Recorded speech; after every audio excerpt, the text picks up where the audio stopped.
দেখুন অঙ্কটা কিভাবে করবেন। এখানে যে 6 পূর্ণ 1-এর 2 যোগ 9 পূর্ণ 1-এর 4 এইভাবে পরপর পূর্ণ সংখ্যায় আছে, মানে মিশ্র ভগ্নাংশে আছে, সেগুলোর যোগফল কত বার করতে বলেছে।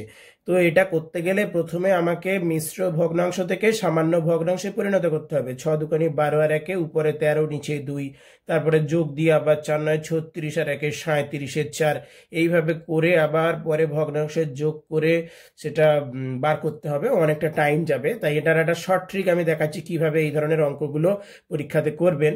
প্রথমে এইগুলো যোগ করুন, এই যেগুলো আছে এই মেন সংখ্যাগুলো যোগ করুন, ভগ্নাংশটা বাদ দেব। এইগুলোকে আগে যোগ করুন, করে আগে বসান। কত হচ্ছে?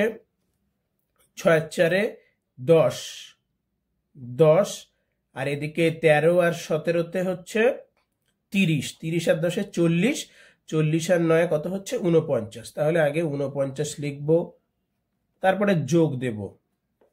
এবার এই যে ভগ্নাংশ সংখ্যাগুলো আছে 1-এর 2, 1-এর 4, 1-এর 2, 1-এর 4, 1-এর 2, এইগুলোকে এবার যোগ করব। সেটা 49-এর সঙ্গে যোগ করে দিলেই উত্তর বেরিয়ে যাবে। তাহলে 1-এর 2 আর 1-এর 2 মানে দুটো হাফে কত হচ্ছে? 1 হচ্ছে।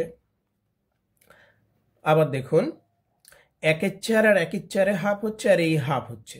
তাহলে হাফার হাফে আবার কত হচ্ছে? 1-এর 4 আর 1-এর 4-এ হচ্ছে হাফ, আর এই হাফ, তাহলে হাফার হাফে ফের 1 হচ্ছে। তাহলে এই সমান দিয়ে দিই, কত হচ্ছে? 49, 50, 51। সহজেই বেরিয়ে গেল উত্তর। উত্তর হচ্ছে তাহলে 51। বোঝা গেছে?